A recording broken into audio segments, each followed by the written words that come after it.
तो आज की इस वीडियो में हम बात करने वाले हैं टॉप 10 हिंदी डब्ड एनिमेस के बारे में। पहले मैं बता दूं, इस लिस्ट में बस वही एनिमे शामिल हैं जिनका हिंदी डब बहुत ही ज्यादा अच्छा है। इस लिस्ट में मैं कई सारे एनिमेस को रखना चाहता था लेकिन उनका हिंदी डब अच्छा नहीं था, इसीलिए बहुत से एनिमेस इस लिस्ट में से ऑटोमेटिकली रिजेक्ट कर दिए गए, जैसे कि डीमन स्लेयर। तो चलिए आज की इस वीडियो को शुरू करते हैं। वीडियो शुरू करने से पहले अगर आपको ये वीडियो पसंद आती है तो इस वीडियो को लाइक और चैनल को सब्सक्राइब जरूर करें, वीडियो को अपने दोस्तों के साथ शेयर भी करें। नंबर 10 पर एनिमे है वायरल हिट। वायरल हिट में कुल मिलाकर 12 एपिसोड्स हैं और इसकी कहानी है हमारे मेन कैरेक्टर के बारे में, जो कि काफी गरीब होता है और वो ऑनलाइन यूट्यूब से, या न्यूट्यूब नाम दिया गया है, न्यूट्यूब से पैसा कमाने की कोशिश करता है। नए तरह तरह के वीडियोस बनाकर, तरह तरह के लाइव स्ट्रीम करके, गेमिंग करके, पर वो किसी भी तरह से सफल नहीं होता। उसे अपनी बीमार माँ के इलाज के लिए पैसों की जरूरत होती है, पर वो गरीब होता है। पर एक दिन कुछ ऐसा होता है जिसके बाद उसका वीडियोस वायरल चला जाता है और इसी के बाद अब आगे इसकी जर्नी में क्या होगा, क्या ये सच में अमीर बन पाएगा, क्योंकि इसके बाद भी इसके रास्ते में कई सारे मुसीबतें आती है। कई सारे दूसरे यूट्यूबर्स इसके रास्ते में आने की कोशिश करते हैं, उन्हें ही इस कहानी में दिखाया गया है। इसमें कुल मिलाकर 12 एपिसोड्स हैं और ये कोरियन मानवा से अडेप्ट किया गया है। नंबर 9 पर हमारे पास है रुरोनी केंशिन, एक ऐसा एनिमे जिसका हिंदी डब इतना ज्यादा अच्छा था कि मैंने जापानीज में देखने के बाद हिंदी डब में इसे रीवॉच किया है। बहुत ही कमाल का हिंदी डब है इसका। इस एनिमे की कहानी पुराने वक्त में सेट है। इसमें हमारे मेन कैरेक्टर का नाम है हिमुरा केंशिन। युद्ध के वक्त हिमुरा केंशिन एक हितोकिरी था। हितोकिरी यानी कि वो लोग जो इंसानों को मारते हैं, यहाँ तक कि काट भी डालते हैं अपनी तलवार से। लेकिन युद्ध खत्म होने के बाद हिमुरा तय करता है कि अब वो किसी की भी जान नहीं लेगा। पर आने वाले वक्त में वो एक शहर में जाता है जहाँ उसकी मुलाकात एक लड़की से होती है जो कि काफी गुंडों से परेशान होती है। वो उसे उन गुंडों से बचा भी लेता है, लेकिन इसके बाद उसके रास्ते में कई मुश्किलें आती हैं, जहाँ पर कई बार वो लोगों की जान लेने पर मजबूर भी हो जाता है। तो क्या वो लोगों की जान लेगा या नहीं लेगा, और काफी इंटरेस्टिंग कहानी है। इसका सीजन 1 पिछले साल आया था, इसका सीजन 2 अक्टूबर में आने वाला है और इसके सीजन 1 में कुल मिलाकर 24 एपिसोड्स हैं और सभी के सभी हिंदी डब में अवेलेबल। नंबर 7 पर हमारे पास है हाईक्यू, एक और फुटबॉल पर बेस्ड एनिमे जिसमें हमें कारासुना हाई स्कूल क्लब की कहानी दिखाई गई है कि किस तरह से वो अपने नेशनल्स में जाने का सपना पूरा करते हैं। इस शो में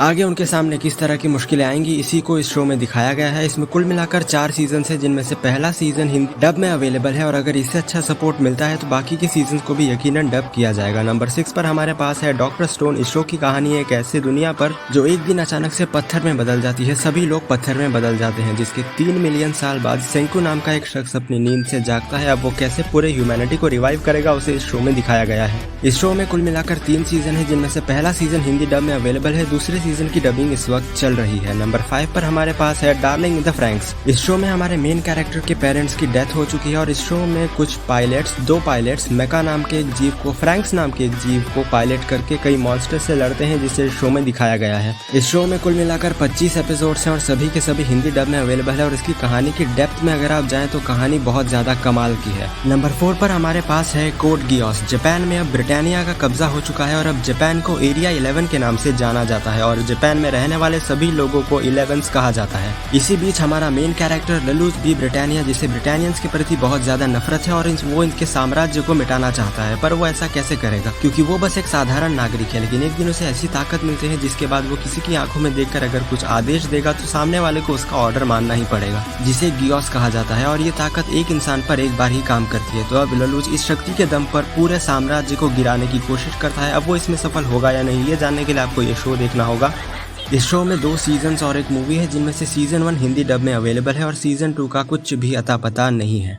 नंबर 3 पर हमारे पास है चेनसॉ मैन। इस शो में डेंजी नाम के एक शख्स को दिखाया गया है जो पैर से लेकर सर तक कर्ज में डूब चुका है और अपने कर्ज को चुकाने के लिए वो कई सारे उल्टे सीधे काम भी करता है। यहाँ तक कि उसने अपने बॉडी पार्ट्स को भी बेच दिया है अपने कर्ज को चुकाने के लिए, पर फिर भी उस पर बहुत ज्यादा कर्ज है। उसके साथ एक एलियन डॉग रहता है जिसका नाम पोचिदा है। एक दिन कुछ हंटर्स उस एलियन डॉग को मार डालते हैं, लेकिन मरने से पहले वो हमारे मेन कैरेक्टर के साथ जुड़ जाता है, जिसके बाद हमारे मेन कैरेक्टर के पास कुछ खास पावर्स आ जाती हैं और वो एक डीमन हंटर बन जाता है, जिसके बाद अब वो अपने इस कर्ज को चुकाने के लिए डीमन हंटर बना है। इस शो में हमारे मेन कैरेक्टर का मकसद बहुत साफ है, पैसे कमाओ, अपना कर्ज चुकाओ और एक बहुत नॉर्मल जिंदगी जियो और कुछ ऐसे काम करो जिसके बारे में मैं इस वीडियो में ना बात करूं तो ज्यादा अच्छा है। इस शो में कुल मिलाकर 12 एपिसोड्स हैं, सभी के सभी हिंदी डब में अवेलेबल है और डबिंग भी बहुत ज्यादा ऑसम है। नंबर 2 पर हमारे पास है सोलो लेवलिंग।